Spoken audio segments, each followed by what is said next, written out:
Okay, so next up we have Gwen. Gwen is going to do a talk on art and technology.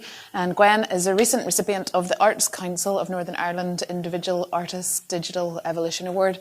I had to read that out because I couldn't remember it all. So let's welcome Gwen up on stage. Thank you, Gwen.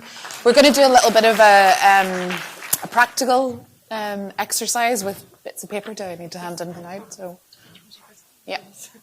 So, yes, so people are walking around with papers, so we'll find out what we're going to do with them.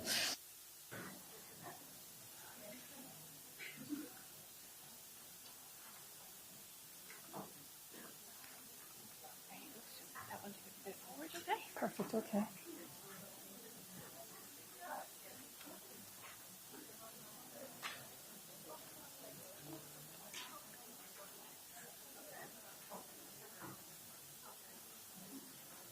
Okay, thank you, Janine and Kim, for inviting me here today, and for everybody at the conference here who stayed all day.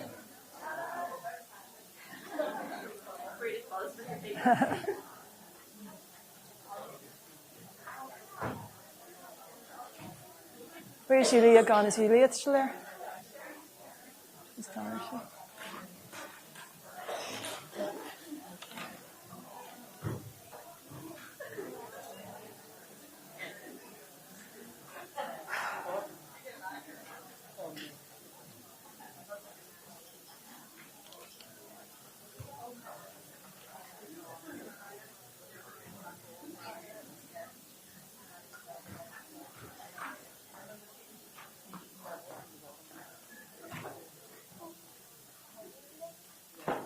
Okay, everybody, it's 10 to 5 now, and you've all been great to stay until the end of the day.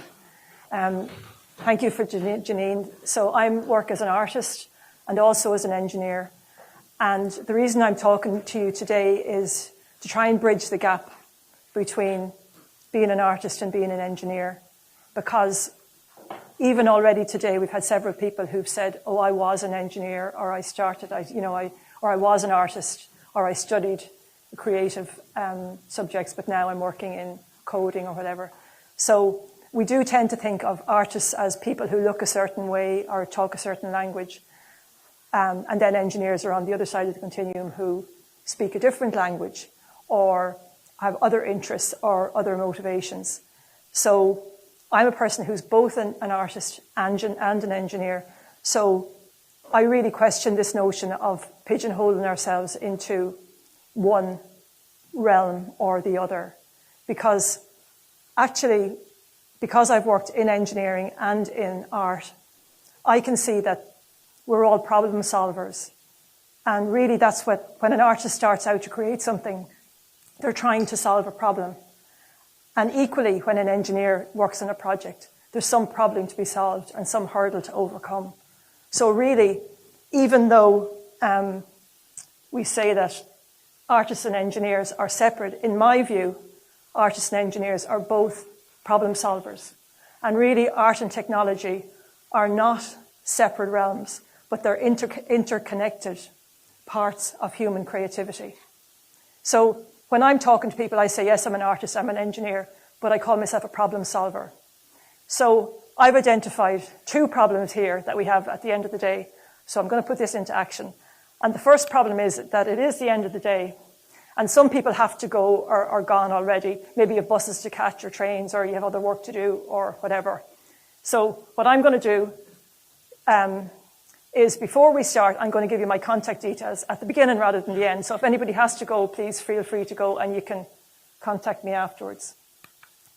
So there's my details. The other problem is I could talk about this all day, so I'm going to really try and keep an eye on the time, and Kim is going to keep me right too, because I'm really passionate about this subject, and it means a lot to me because I see so many young people who at the age of 13 or 14 have to decide, oh, I'm a STEM person, or I'm a health sciences person, or I'm a humanities person. And it's that young that we're conditioned into thinking what type of person we are.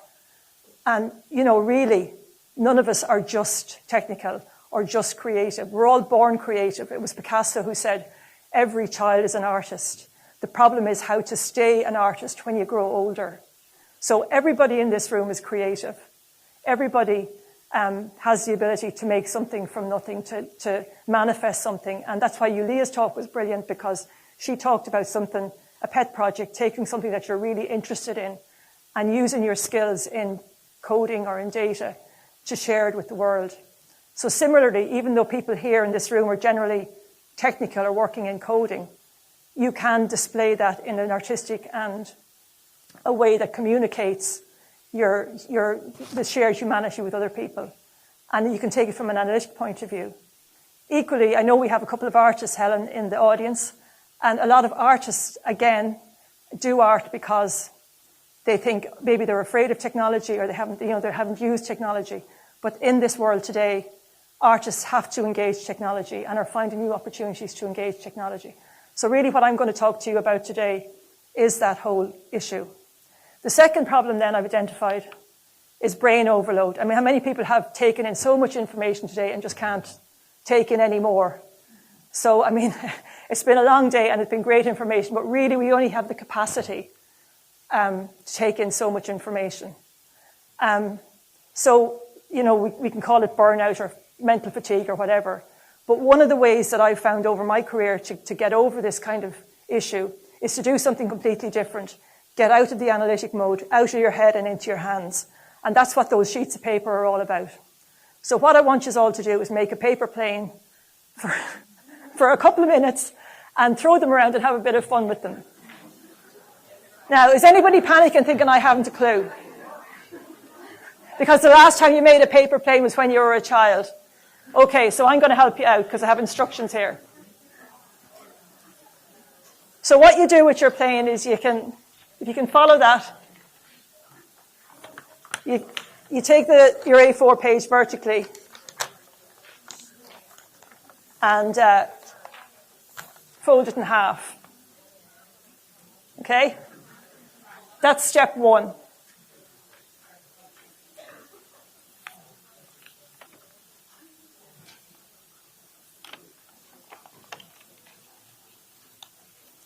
Step two then is you're folding your corners in towards the center. If we had time, we could line everybody up and see whose plane flies the fastest and goes the furthest, but we don't really have time for that. Of course, you can be creative. If you're an expert origami maker, you don't have to follow these instructions.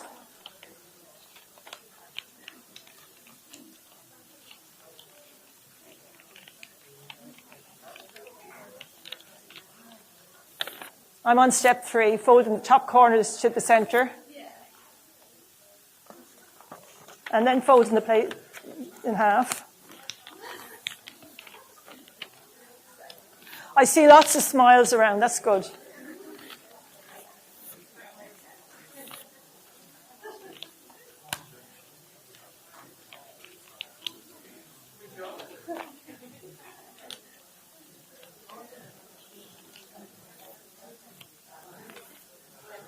You got it? All together, okay. Do you want to come out the front? Okay, we have a photo opportunity here. Has everybody finished their plane? So on the count of 3, I'm going to do 1, 2, 3, and on 3, I want everybody to shoot their planes down, okay? Ready? 1. Okay, hold on. Somebody didn't get the instruction. On the count of 3, so on 3, you're going to fire your plane and see how far it goes. 1, 2, 3, fire! Yeah! Brilliant, well done. Fantastic. Okay, so if you can all have a bit of a stretch and roll your shoulders and stuff, that's great, because we're just trying to get you engaged here in the talk. So, that might seem a crazy thing to do, but actually it's not off the wall at all, because in NASA, they're using these techniques of origami, which is the Japanese art of folding paper, in space, would you believe? And they're creating star shades. And what star shades are built to create a shade for telescopes so that they can take photographs of planets around the stars without being dazzled by the stars.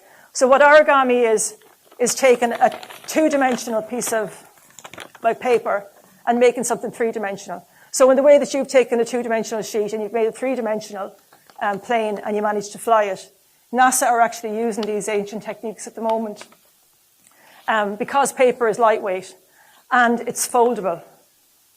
So this month, just by sheer coincidence, the Institute of Engineering and Technology have a whole section of their magazine dedicated to art and engineering. And they have pictures here of NASA. And you can see here on the left-hand side,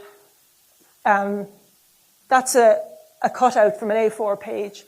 And I was actually thinking today of getting you to do that, but I tried to do it myself, and it's just so complicated. So I settled on the other plane.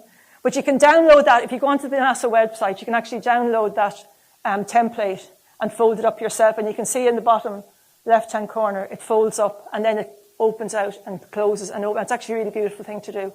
And so it's a combination of artistry, but also mathematical principles of, parallelograms and how they fold in on each other. So I suppose what I'm saying is, like, what's so different in creating something beautifully, structurally beautiful, as that is, and also using it for something useful, as in space travel. So why should this matter to you? Well, I think I've touched on it already. It matters because, we're not one thing or another. We're not just engineers. We're not just coders. We're creative people. We all have that within us, and we want to express ourselves. And equally, we want to find ways to share and communicate with other people. So whether you're an artist or an engineer, you're solving a problem. So, rather than labeling yourself as one thing or another, over time, your career may change, or you might have other interests or whatever. So I suppose this question in this thing of, are you left brain or right brain? That's one of my big bugbears. Like, why do we call ourselves left brain or right brain? We've one brain, and there's neurons flighting all over the place. We're not one or the other. But somehow we're conditioned into thinking, engineers are not great at communication, for example, or maybe language skills are poor, or equally, a lot of people who do art are doing art because they're not good at maths or something, where really that's very limiting.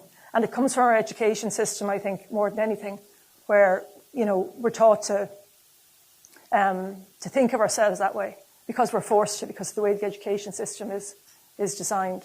So now I think in some ways that's recognised. We're moving from STEM to putting an A in the middle, the arts, and call it STEAM, but we're not there yet. So anyway, that's where it's about. But there's plenty about, the other thing is about, this matters to you because there's opportunities for you here. And you're all able to code. And I'll just go through a few examples here of how coding is being used in the arts and how you can use it to create something beautiful and meaningful. And also, one of the big things in business today is about innovation and thinking outside the box.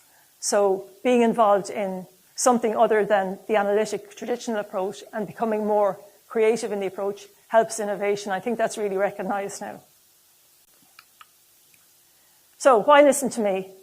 Well, I have a track record in the telecommunications industry. I was actually the person, believe it or not, who introduced the very first short message system into the country.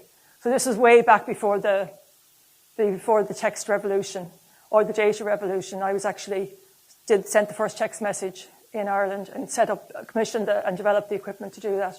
So that was back in the early 90s. And people didn't really perceive at that time what was ahead of us really in terms of how texting would be used.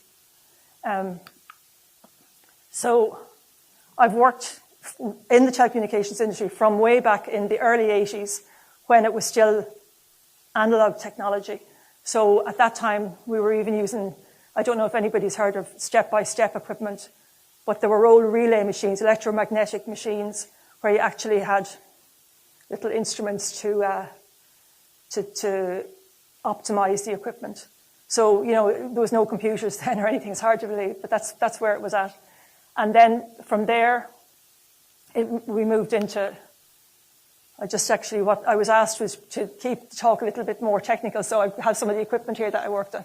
It went from manual exchanges, which were like step-by-step crossbar, And then eventually we moved into digital equipment, which was the integrated digital services. And at that point then, the early 90s, I moved into working in the mobile and broadcast services, which became cellular, which became, it was actually analog cellular in the beginning, but then became digital cellular. And then we got into voice over IP. So over about 25 years, the work that I did went right from analog equipment into what we see today. And similarly, in terms of engineering, there's been an evolution in the technology, but equally in the art world, there's been an evolution in terms of how art is perceived. So I'm sure you're all familiar with the stereotype of the lonely, isolated, poor, usually white male Western man in his attic suffering for his art, and generally with some kind of mental illness as well. So today, thankfully, that stereotype now has moved away from working collaboratively. And much of the approach to art now is that it's community orientated. It's not just by one isolated individual who happens to be a genius. The art world today is recognizing diverse voices of equality, people that are marginalized, lack of women in the art world, LGBTQ people in the art world, any underrepresented individuals. Still today, the high earners in the art world are white male men. So the art world is recognizing that. And part of the embracing of the change is the use of technology. So platforms like Instagram and TikTok, Instagram more so, are huge in the art world, and artists are able to communicate with each other across the world, getting their work out there in a way that isn't dependent on the gallery. And communities of artists are being formed in that way. So the big change in the art world has been that technology has become so much cheaper. So when I started working as an artist, I think I bought a video camera and it was about £3,000. And then now you can use your phone and take fantastic videos and stuff. So, I mean, that accessibility to technology has changed the art world hugely. So just to be clear, what is art and technology? What are we talking about? Because it's such a broad subject. You know, it's like saying someone is an engineer. Well, what kind of engineer are they? Equally, someone is an artist. What kind of artist are they? So what are we talking about when we talk about art and technology?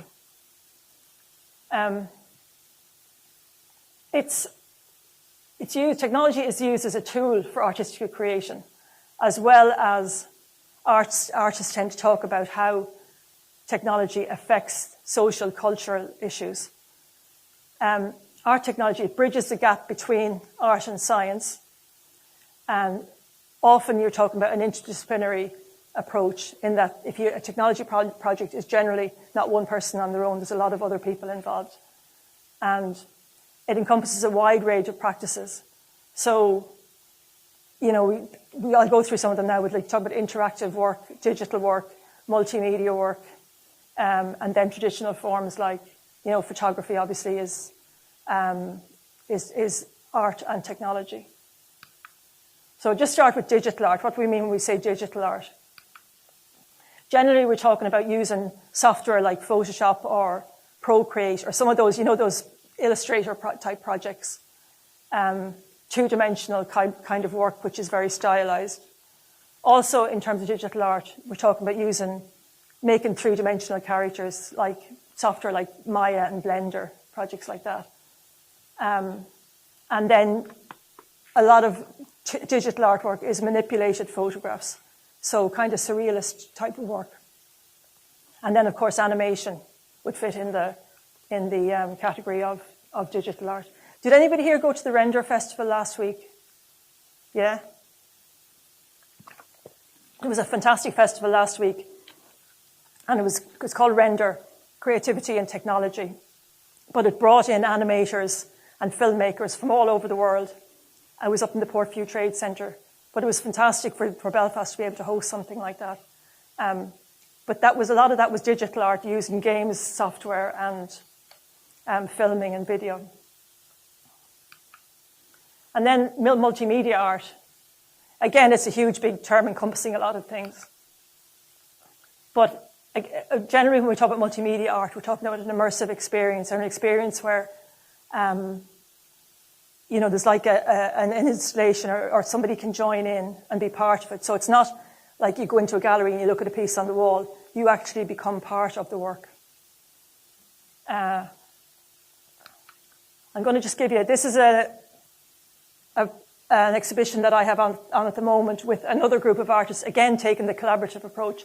There's 6 artists involved in this, and each of the work in the gallery responds to the other. So this is an example of a multimedia piece. It's in the Clothworthy Gallery up in the Antrim Gardens. Shall I just play it for you?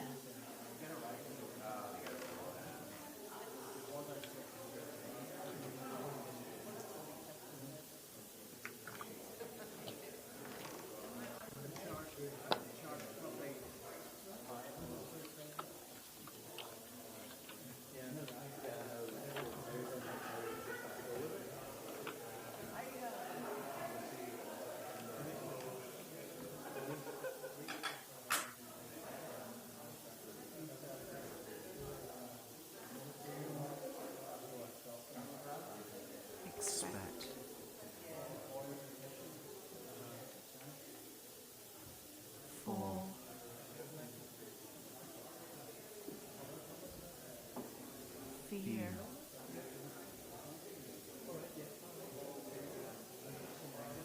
Find.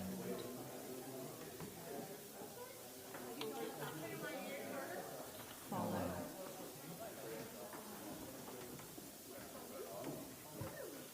Free.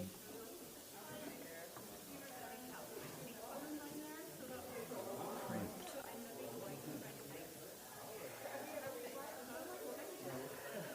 Grassland.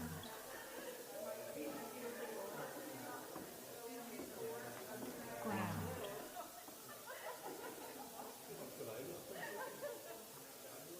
Grow.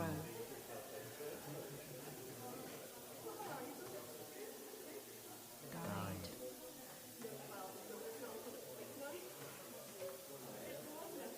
Imagine.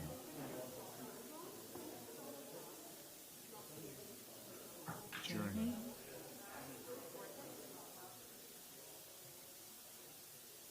Land. So it's a multimedia project. So there's elements of sound, there's projection. If you notice the people in front of the computer, that piece was made with Unity Games Engine. The idea is to bring people into the space and create a 3-dimensional space. The people can be part of the whole installation. And then here's another example of what I was talking about earlier. You can see there's a piece on the wall. That's made with ink. But when you hold up your phone, your smartphone, to the piece on the wall, there's an augmented reality layer which shows the process of how the piece was made. That again is going back to Japanese art. It's called sumigashi, which is the art of marbling on water. So you pour inks onto water, and then creating patterns. So the pattern that you end up with is the piece that's on the wall. But there's a digital layer on top which shows how the piece is made. So again, digital layers being brought into traditional art layers.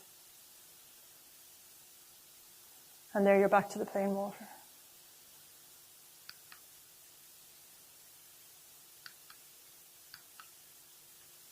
And I mentioned earlier about the piece in the gallery, which is made with Unity Games Engine.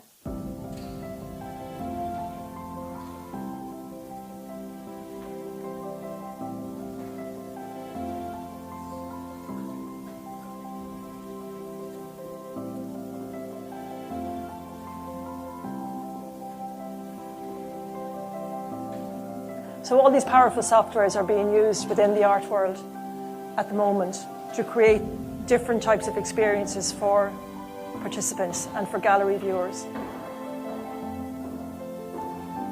I'm going to move this on.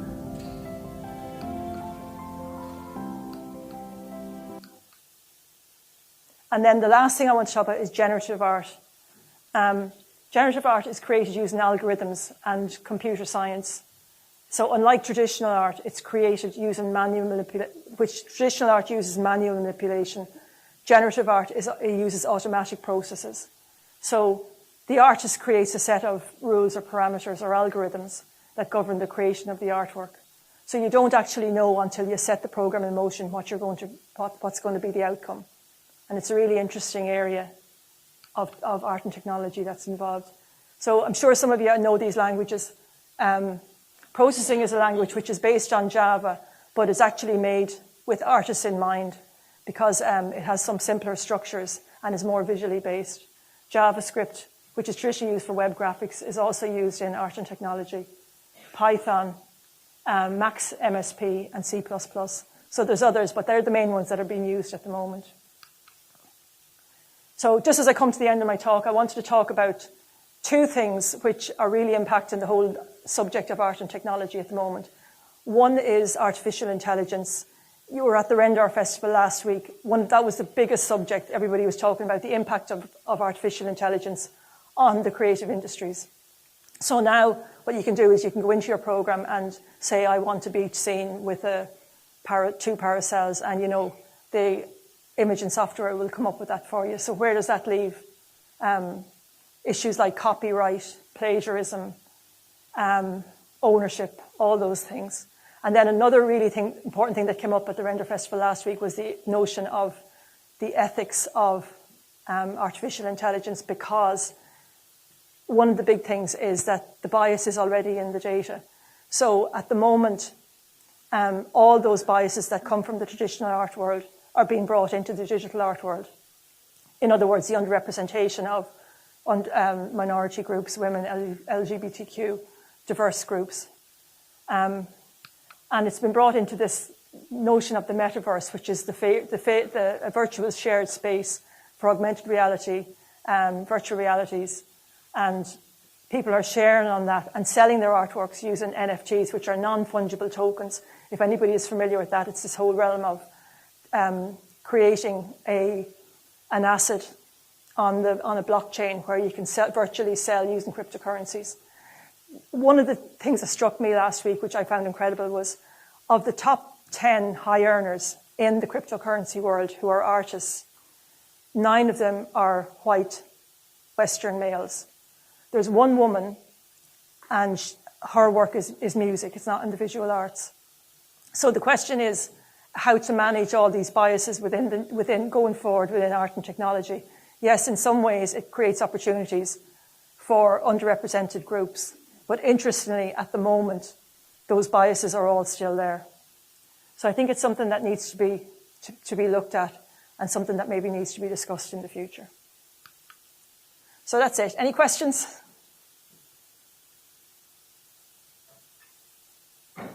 Anybody motivated into making something beautiful from their code that they can present visually? Yeah, it's worth looking at. And the other thing is data sets as well. That's another big area in the arts, to represent them visually. So that's it. Thank you very much. Thank you very much, Gwen.